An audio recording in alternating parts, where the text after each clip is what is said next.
Hey, how's it going everyone? I'm Martin and welcome back. So Bungie have just dropped a new trailer for the first upcoming expansion, The Curse of Osiris, which is going to be dropping on December 5th. Now this kind of came out of nowhere. I wasn't expecting a trailer to be dropped today, but here it is.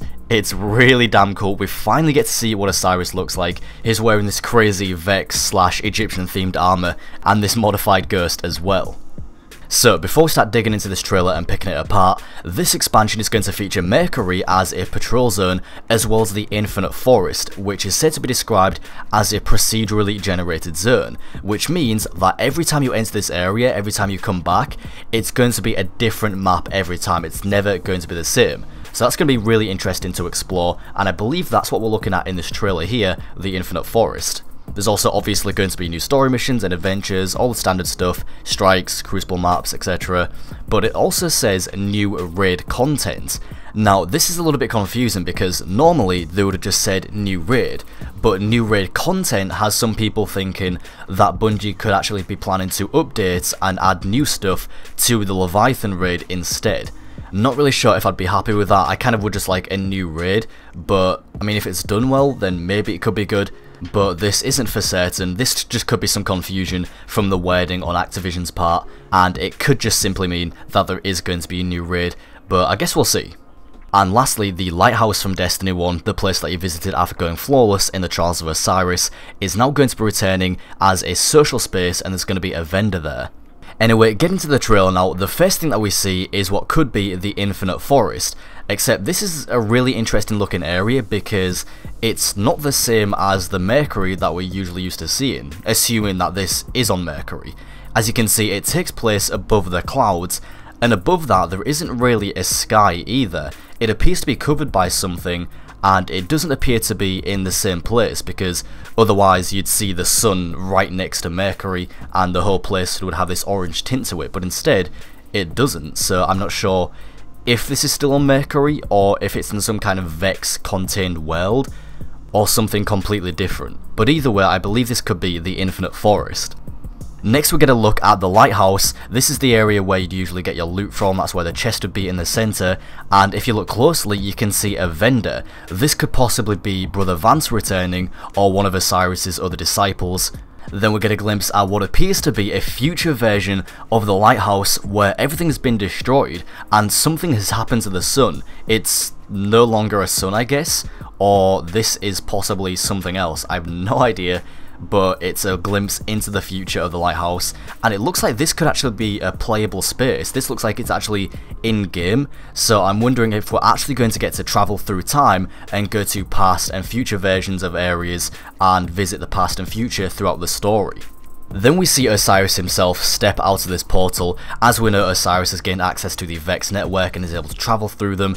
And there's a few things to notice in this scene. Here, as he activates Dawnblade, you can see he's wearing these exotic gauntlets of the Sunbreakers, or the Sunbracers as they're called in Destiny 2, but these are actually white as opposed to orange, so I'm not sure if this is going to be a new version, similar to how Bungie released the Nothing Manacles, which were a void version of those gauntlets, or if this is just simply an aesthetic change made simply to Osiris for this cutscene, just for his character.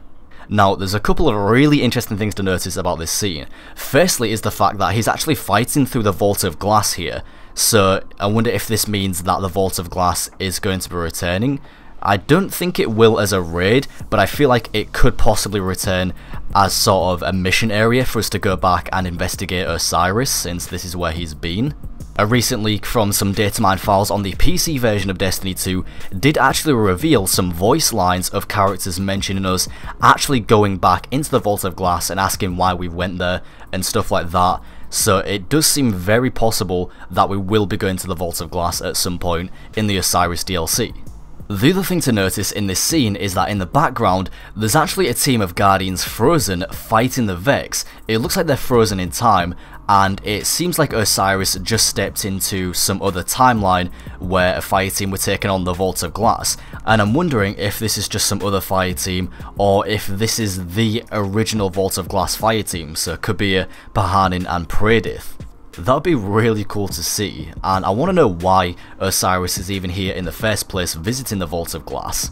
The thing is, these Guardians are frozen, and so are only some of the Vex. It looks like as Osiris stepped out of that portal, some of the Vex actually rework, I guess, or I guess became unfrozen. Then as Osiris and his ghost take cover, they look up at something that's looking back down at them, and I'm guessing this is the point of view of that something, which I'm guessing could be the Templar, since this is in the Templar as well. After that, we see these Guardians on the Mercury that we're usually used to seeing, with the sun in the background and everything, as opposed to the one that we saw earlier. Now, there's this giant sphere in the background of this shot, and I had a thought, what if inside that sphere is where the Infinite Forest takes place? It would kind of make sense and explain why the skybox that we saw earlier, which had no sun or anything, had that giant ceiling covering it. It could be its own little contained world on Mercury inside that sphere. At least that's just my prediction. Then we get a look at one of the new weapons coming with this DLC. Not sure if this is going to be some sort of raid weapon or just some of the general gear, but either way it's got this Vex theme to it and it looks really cool. There also appears to be a couple of returning exotics from Destiny 1. Not really too thrilled about that, but here we can see the Jade Rabbit and the Telesto, and the Telesto now appears to do soul damage as opposed to void. There also appears to be a new trace rifle, as we can see here, that does solar damage. Right now the only trace rifle in the game is Cold Heart, which does arc damage. So that'll be cool to have another trace rifle doing another element of damage. And that is about all for the trailer itself, although at the end we also get a glimpse at the cover art for the second expansion, for the Warmind expansion. There's a ghost, but behind the ghost is a new mysterious character that we've never seen before. But if you look very closely on the shoulder pad, you can actually see a wolf symbol, so it could be one of the Iron Lords. And that expansion will be releasing in spring of 2018. So that is all for the breakdown. I'm excited for this just because it's Osiris and we're finally going to get to learn more about him and his story and his secrets and actually get to meet the guy finally. But I also don't want to get too excited just yet. Gonna try and be careful about this. Let me know what you guys think of this. Let me know what you think of the Osiris DLC so far from this trailer. As always, I do hope that you enjoyed the video and found it useful. Thank you all very much for watching, and I'll talk to you next time.